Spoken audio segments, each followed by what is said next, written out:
Sergey Chemezov, the chief executive officer of Rostec, presented the corporation's 2025 results and Russia's industrial strategy through 2036 during a major meeting with Russian President Vladimir Putin. The discussion delivered one of the clearest official updates yet on the progress of Russia's civil aviation programs, including the MC-21, SJ-100 Superjet, Il-100 14-300, and two 214 aircraft projects. For aviation watchers following Russia's post-sanctions aerospace push, this meeting carried unusual importance. Chemezov stated that Rostec successfully completed its previous 10-year strategy cycle in 2025 despite sanctions pressure, supply chain disruptions, and the difficult task of replacing imported Western systems throughout Russia's industrial base. A new long-term strategy running through 2036 has now officially begun. According to the presentation, Rostec currently employs around 727,000 people, while the average monthly salary across the corporation has reached 123,400 rubles. That is a massive workforce by any standard, honestly, almost the size of a city. Aviation quickly emerged as one of the central themes of the Kremlin meeting.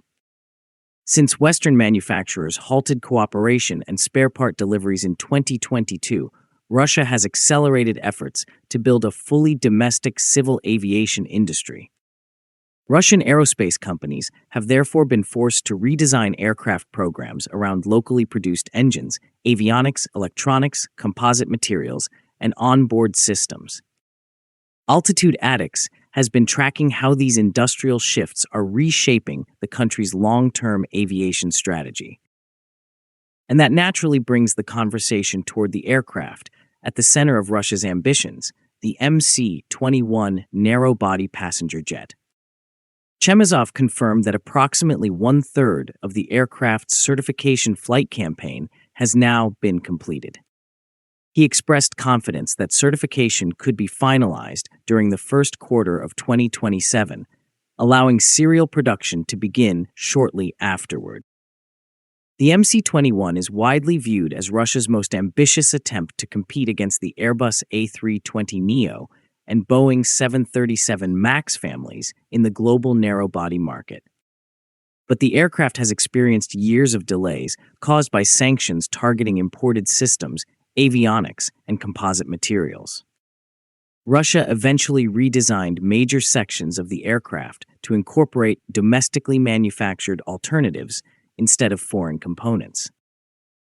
The latest version of the MC-21 now flies with Russian-built PD-14 engines and domestically produced composite wings. Current testing is focused on validating Russian avionics, environmental control systems, electrical systems, and flight control architecture. None of this is simple work, and certification campaigns for modern aircraft can stretch for years, even under normal circumstances. Chemezov's latest statements also effectively move meaningful serial production further into the future compared with earlier projections. Previous plans suggested airlines could begin receiving aircraft sooner, but the updated schedule now points toward larger-scale production beginning from 2027 onward. Despite the delays, Russian authorities continue to describe the MC-21 as the foundation of the country's aviation independence strategy. Rostec currently plans to manufacture 36 MC-21 aircraft annually by 2030. Whether those numbers are fully achievable remains a subject of debate inside the aviation industry, especially considering the scale of localization required across engines, avionics, and production infrastructure. While the MC-21 attracts most international attention, the SJ-100 Superjet program is also entering a critical phase. Chemezov stated that around 80% of the aircraft's certification flights have already been completed. Certification is expected to conclude during 2026, with serial production planned for the following year. The Superjet program remains an important part of Russian aviation history.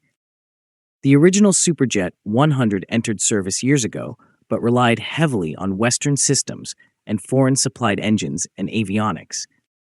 Following sanctions and export restrictions, Russia launched a substantial redesign effort aimed at replacing those components with domestically manufactured systems. The new SJ-100 now combines Russian-made avionics with the newly developed PD-8 engine. During 2025, one of the newest prototypes reportedly completed its first flight in a fully import-substituted configuration. That phrase, import-substituted, has basically become the defining term of Russia's modern aerospace strategy. The aircraft is especially important for Russia's regional aviation sector, particularly on routes linking smaller cities where larger jets are economically impractical. Airlines including Aurora, Azimut, and Red Wings are expected to become early operators once deliveries finally begin. Altitude Addicts has previously covered how regional aviation may become one of the biggest beneficiaries of these domestic aircraft programs if production stabilizes. Russia's current target calls for annual production of 20 SJ-100 aircraft by 2030. Even so, scaling production while simultaneously completing certification and localization remains a very demanding process. The conversation at the Kremlin meeting also shifted toward regional and remote aviation needs, bringing attention to the Il-114-300 turboprop aircraft. Chemezov stated that certification flight testing is approaching completion and that certification itself could be achieved before the end of the current year. Initial deliveries may begin as early as 2026. The Il-114-300 is designed to replace aging Soviet-era aircraft such as the An-24 and An-26, which remain widely used across remote parts of Russia. Maintaining those older aircraft has become increasingly difficult because of spare parts shortages and simple airframe aging. Some of these planes have been flying for decades now. Russian officials consider the Il-114-300 particularly important for Siberia, the Arctic, and the Far East, where aviation often serves as the only dependable year-round transportation link. The aircraft has already completed long-range test flights involving Kazakhstan, India, and stopovers in the United Arab Emirates. Current plans envision annual production of 12 Il-114-300 aircraft by 2030. Compared with the larger jet programs, production numbers here are smaller, but the aircraft fills a niche that remains strategically important for Russia's internal connectivity. The meeting also included updates on the Tu-214 passenger jet, which continues to play a major role in Russia's aviation transition period. Rosstec confirmed that modernization work on the aircraft remains ongoing, with substantial changes reportedly introduced into certification documentation during late 2025. These changes allow the aircraft to operate with newly installed Russian avionics and onboard systems.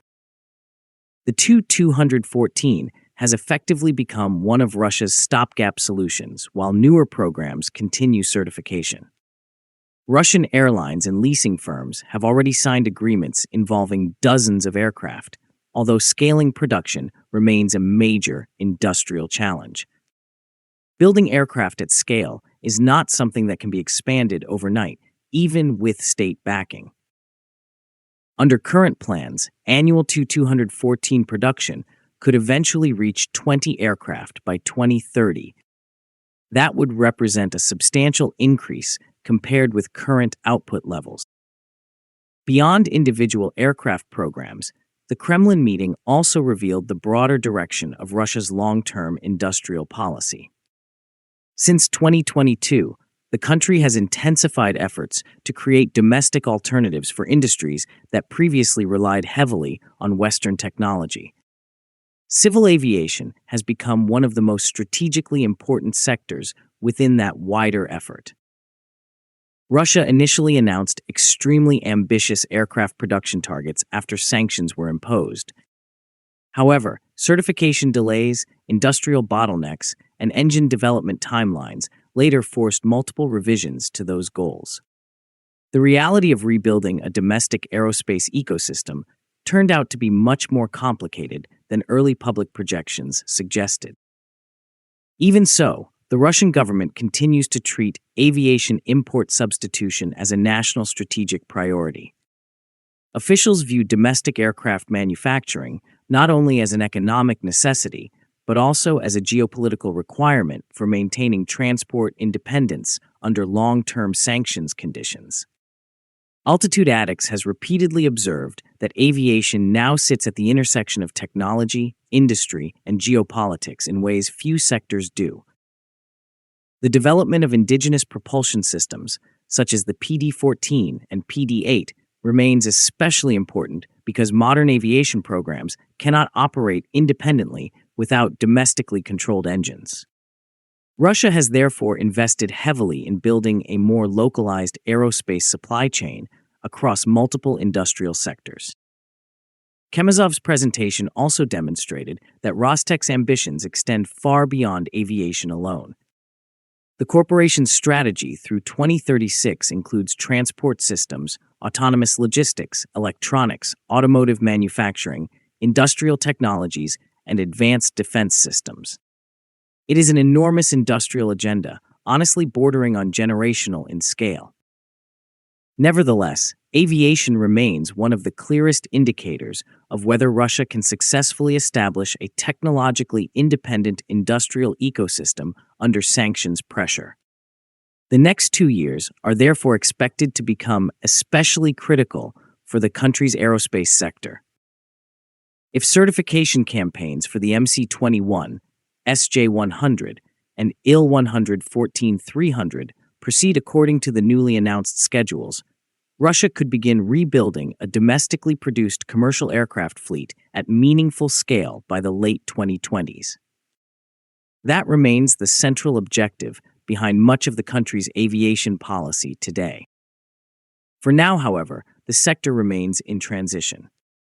Certification flights are continuing, production facilities are still being modernized, and airlines are waiting for deliveries that have already been delayed multiple times. The Kremlin meeting, nevertheless, demonstrated that Russian leadership still considers these aviation programs achievable, even though the road toward large-scale serial production has proven far longer and more difficult than originally expected. If you like this video, please like, share, and subscribe the channel. Please also take the channel membership to encourage us.